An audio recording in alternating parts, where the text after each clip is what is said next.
Olá a todos, amigos e irmãos wicanos. Hoje estou aqui para vos falar novamente sobre a tradição dos Guardiões do Fogo Sagrado. E por isso, eu, Bruno Bahia, grande sacerdote dessa tradição dos Guardiões do Fogo Sagrado, vos dou as boas-vindas e vos recebo para falarmos sobre Lugnasad, a festa do pão, e os ecos festivos da alma lusitana, da alma portuguesa, sobre esta tradição. No calendário celta, nós celebramos Lugnasad como o fim do verão, o meio do verão no calendário astronómico. A data da celebração é perto do 1 ou 2 de agosto. O elemento que rege esta celebração é o fogo e a água. O quadrante é o sudoeste, o signo leão, e o trabalho do campo é ceifar, secar e guardar os proventos da terra. Portanto, aquilo que a terra nos deu, aquilo que a terra nos ofereceu, é em agosto ceifado, seco e armazenado. Aproveitar o calor do sol para secar o grão, não é? O trigo, o centeio, o milho, para o secar e depois armazená-lo e guardá-lo. Fazem-se as malhadas do centeio na região, principalmente na região portuguesa do Minho. Lugnasad é um termo gaélico ou irlandês que significa a comemoração de Lugh, mas significa também agosto. Em gaélico escocês, o termo usado para designar esta festividade pagã é Lammas. Podemos considerar este Sabbat como uma festividade polar de Candelemas. É o polo de Candelemas, uma vez que Lammas é também uma festa da luz. A polaridade reside no calor da luz de agosto, na maturidade adquirida pelo rei Carvalho e na primeira colheita. Se em fevereiro as primeiras sementes são lançadas à umidade da terra, em agosto as espigas refletem os raios dourados e brilhantes do sol.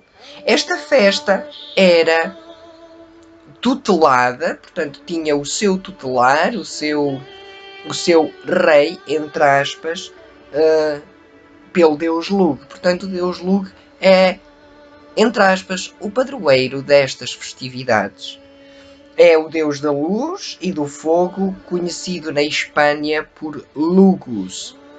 Era o senhor tutelar da música, da metalurgia, ferreiro por natureza. Era poeta, um homem, um deus ligado à dança. E tal como o deus Apolo,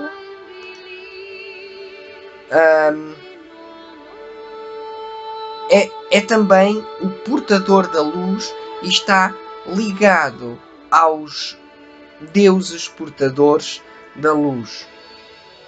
Neste sentido, o deus Lugh traz-nos a inspiração e a iniciação à luz da antiga sabedoria. Ele que se oferece em sacrifício juntamente com os primeiros grãos de cereal colhidos nesta época do ano,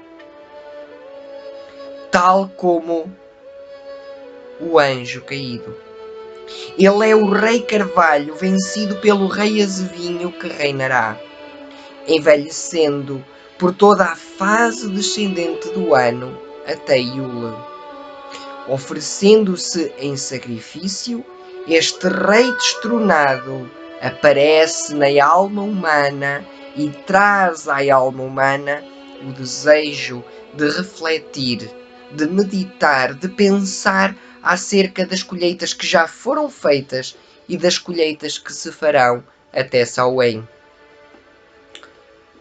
Na correria do trabalho do campo, somos levados a repensar os nossos padrões de existência, a repensar a nossa forma de existir, quer em sociedade, quer em trabalho, quer também na nossa alma privada, dentro de nós mesmos. E também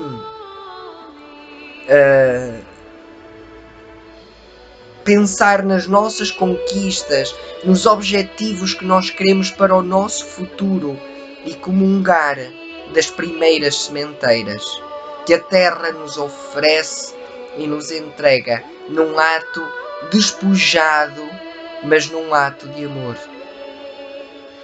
É também aqui que nos tornamos sementes no caminho da nossa evolução humana. Nós que procuramos a evolução constante, evoluir, transformar, mudar com a nossa energia, com o nosso poder mágico, é também nesta altura que nós, do corpo luminoso de Lug, epifania do Santo Espírito, que retiramos as energias para enfrentar a caminhada que vamos percorrendo, que vamos descendo. É o encontro com os nossos antepassados e unir a eles novos temas, novas lutas, novos caminhos para enfrentar. É uma época em que o calor nos apela aos instintos viscerais do corpo, em que nos sentimos libertos de grilhões através da celebração do sacrifício divino do corpo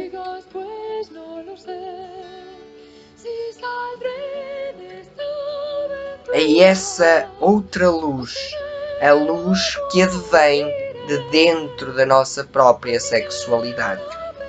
E não será de admirar que nesta época de reflexão e de libertação se concluam solenemente o fim dos casamentos pagãos.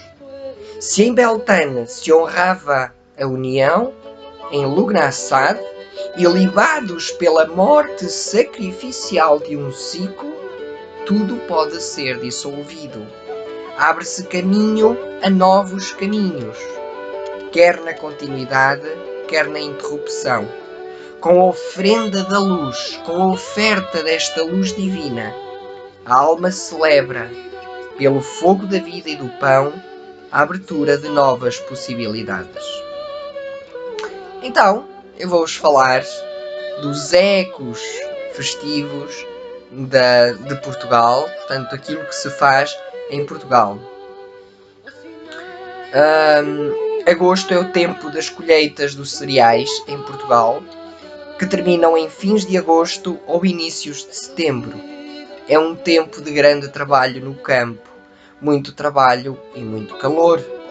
Lughnasadh, ou pode ser traduzido por Lamento por Lugh, em homenagem à morte de Lugh, o sol que declina. Mas como a sua morte não é um facto mitológico que está bem estabelecido, que está bem fixo, nesta época do ano, mas sim o da sua mãe, talvez a tradução signifique lamento de Lugh, ou seja, Lugh lamenta a morte de sua mãe. A sua mãe é a terra que nos envolve com a sua abundância de vida em estado de exuberância, de beleza. Mas ela está morrendo na estação que vai declinando. E Lugh lança o seu lamento à terra, sua mãe, por partir tão cedo. Nesta época do ano, em Portugal, São tempos de romarias ao cimo de santuários, nos montes remotos e cheios de floresta, em honra de Nossas Senhoras. E quando se fala em honra de Nossas Senhoras, não é só as Nossas Senhoras, as deusas wiccanas, mas também as Nossas Senhoras, que muitas delas foram deixaram de ser cultuadas como deusas e passaram a ser cultuadas como o símbolo cristão da Virgem Maria, a Mãe de Cristo. E portanto, as romarias que vão ao cimo dos montes, aos santuários, nos montes remotos e cheios de floresta, em honra de Nossa Senhora, onde se ergue uma capela que só nesta época do ano se abre para ser festejada. O mês de agosto em Portugal é uma homenagem à Mãe Terra, a Nossa Senhora da Fertilidade. Não há qualquer indício de lamento no universo mitológico e religioso português nesta época. O lamento de Lugue, para um português, é um absurdo. A natureza do lamento de Lugue é mais nórdica, porque o fim do verão vem mais cedo. Pelo contrário, é uma época de licença sexual associada em Portugal às colheitas. No sul de Portugal, depois das colheitas da azeitona, as raparigas apanhavam o primeiro passante da rua e despiam-no, simulando com ele um ato sexual, com carícias, para que as sementeiras fossem férteis no próximo ano. Era um ato sexual simbolizado, teatralizado com um estranho, e por isso penso que este grande membro de Lugue pode ser o seu membro sexual. A preocupação dominante é ressuscitar e ser curado nesta época do ano. No norte de Portugal, há uma romaria em que se encena a morte e a ressurreição do romeiro na capela de Nossa Senhora. Os romeiros entram dentro de caixões acompanhados com lamentos, simulando a dor da sua morte, enquanto a banda toca música fúnebre. Ao chegar ao altar de Nossa Senhora, e aqui estou a falar de Nossa Senhora, a Mãe de Jesus, portanto a Senhora Católica, erguem-se do caixão como que ressuscitados, rezam à Senhora e saem por uma fenda do templo, simulando um renascimento. Sente-se que nesta época é importante renascer num contexto novo. A burguesia parte para o campo e as praias em férias e entrega-se a uma libertação que regenera pela afirmação temporária das energias do corpo que se expõe ao sol.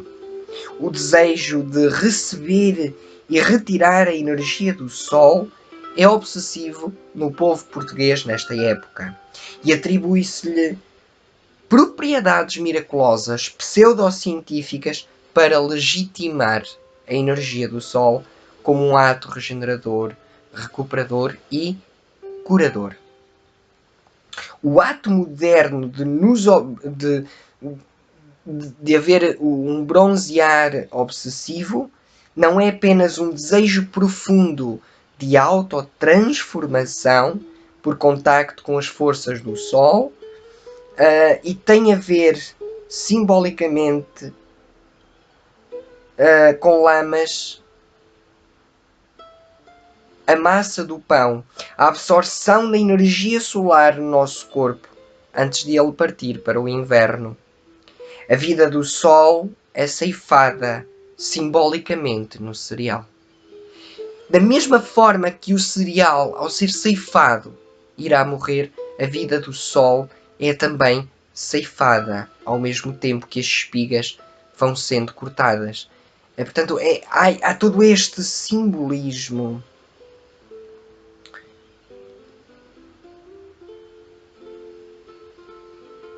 É concordante com o enfraquecimento físico da luz mas o aumento do seu calor quase libidinoso e é assimilada liturgicamente dentro do corpo humano, num ritual à volta do pão que a Igreja Cristã transformou em missa. O Deus parte para as profundezas da terra através do alimento do cereal. Mas, de facto, estas profundezas são o inconsciente de nós, seres humanos, são o nosso inconsciente humano. Uma das coisas associadas à ceifa é a matança do touro, um ritual muito praticado na Península Ibérica nesta época do ano, e por Península Ibérica entende-se Portugal e Espanha.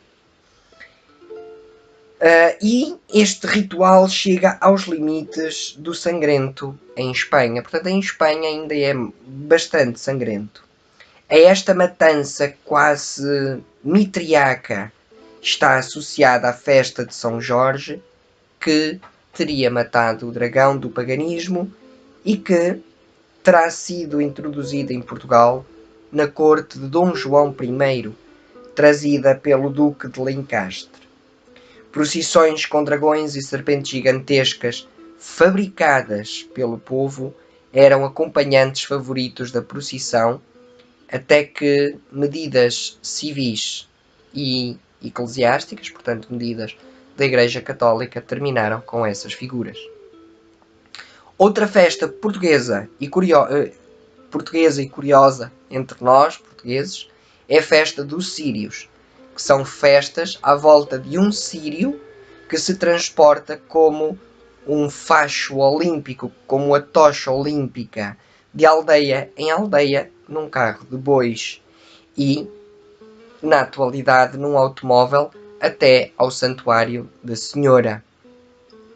Trata-se, em todos estes casos, de vivenciar os seguintes valores. Primeiro, celebrar o poder do sol e a sua força benfeitora, sobretudo no seu sentido e significado de fogo regenerador e no seu significado de calor.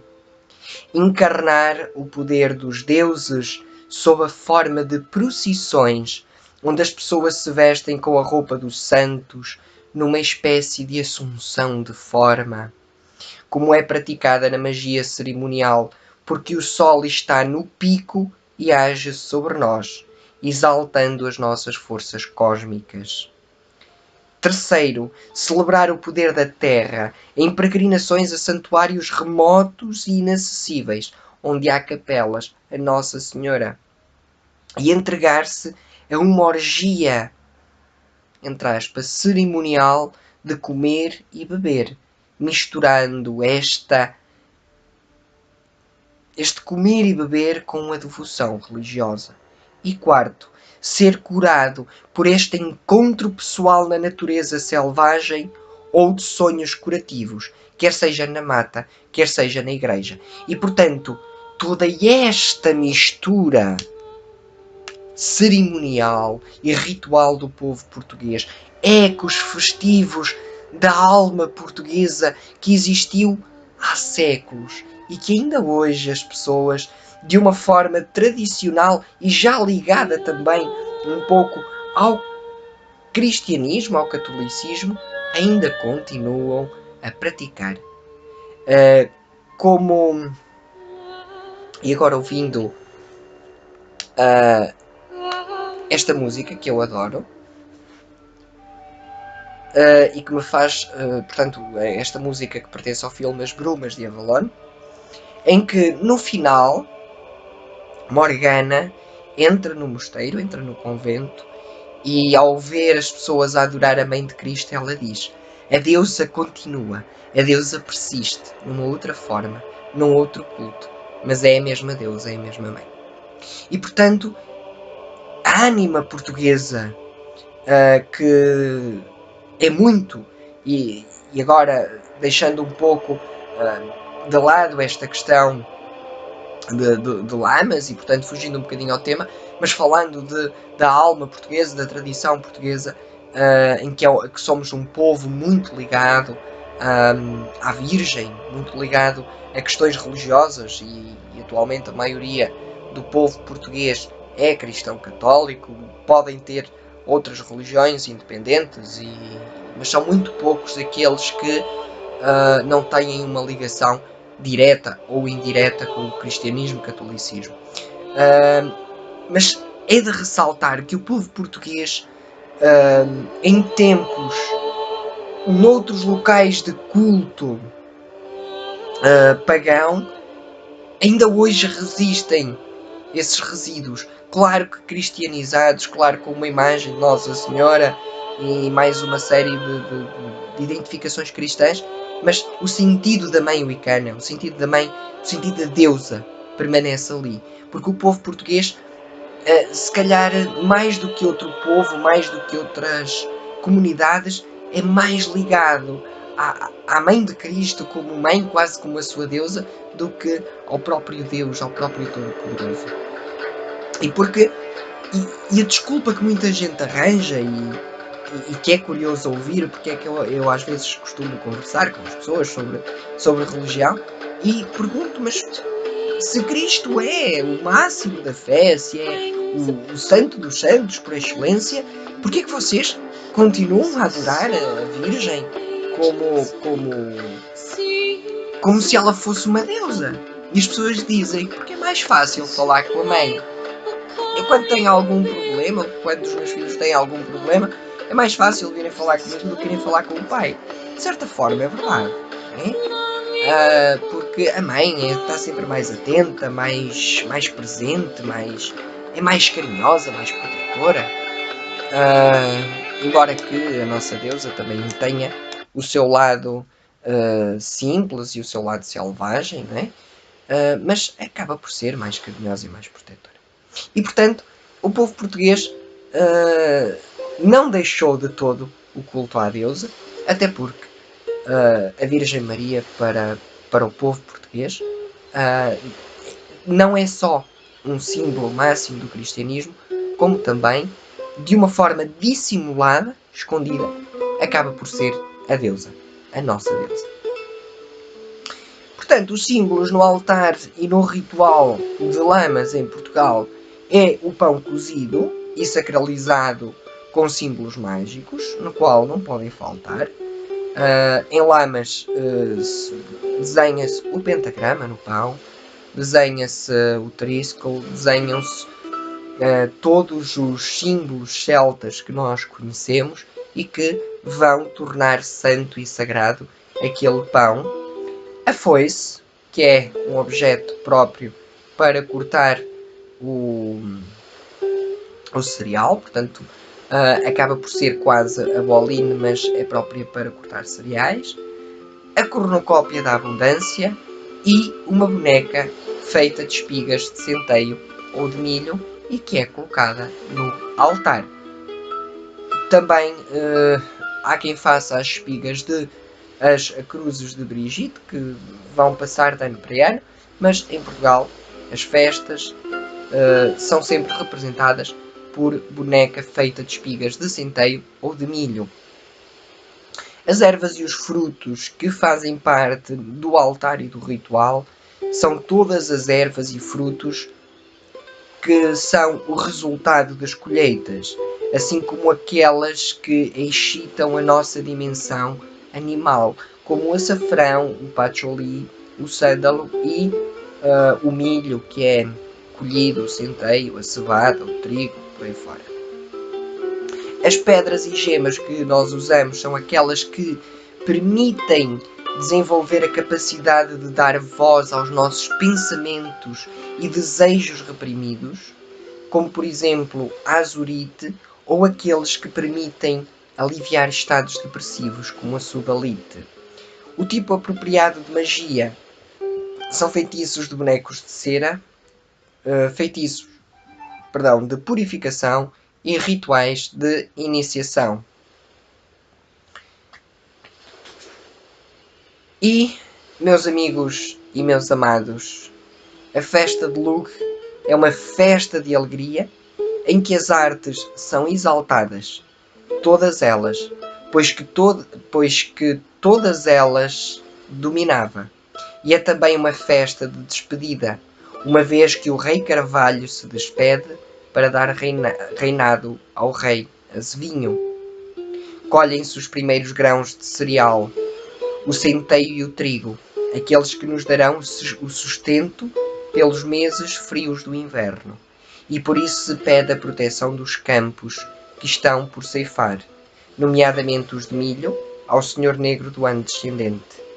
Esta é por isso uma festa de sacrifício, em que vinho e pão têm especial significado e importância, como símbolos de uma comunhão com o Deus que se sacrifica nas chamas da fogueira consagrada.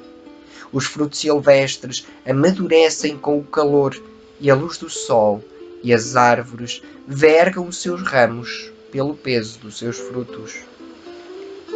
Tudo amadurece e nos convida a saborear e a provar estes sabores divinos. No entanto, trata-se de um convite também à preservação de alimentos. E é por esse motivo que, a partir deste momento e até o equinócio de outono, a confecção de doces e compotas começa a ter o seu início. Os pomares e as hortas são preservados nos frascos brilhantes que serão colocadas por cima das mesas nas noites frias do inverno. Lembranças saudosas de uma primavera que se espera. Por ser uma festa em que a abundância predomina em todos os campos da gastronomia, optar por uma ou duas receitas afigura-se muito minimalista. E por isso, amigos, irmãos, amados, deixo-vos a pensar e a meditar qual será a melhor receita para vocês praticarem em Lughnasadh, em Lamas. E vou deixar aqui uma sugestão aos pagãos, irmãos, simpatizantes, que conheçam o nosso canal, o meu canal, que sigam, que estejam a ver este vídeo. Se conhecerem alguma receita de doces e por aí fora que sejam realizadas e que sejam tradicionais da ânima portuguesa, por favor deixem nos comentários, façam um vídeo e partilhem no canal, não há problema com isso. Deixem as vossas sugestões para que realmente eu também possa aprender convosco. Conheço 2 ou 3 receitas, não as posso partilhar porque elas são muito secretas, são muito pessoais, são receitas de família, mas que no fundo quase todo o bom português conhece uma outra receita que pode partilhar, que pode indicar para que os nossos outros irmãos que não conhecem nenhuma receita possam também aprender e celebrar Lamas e fazer de Lamas também não só esta festa das colheitas, como também uma festa onde irão preservar o sabor da primavera dentro de frasquinhos, a primavera conservada enquanto aguardam a chegada da primavera real. Então, amigos, irmãos wiccanos, que os deuses vos tragam as bênçãos mais brilhantes e radiantes, que as entidades da luz e do bem estejam sempre a zelar por vós e que a energia do universo seja a vossa energia e a vossa força. Abençoados sejam.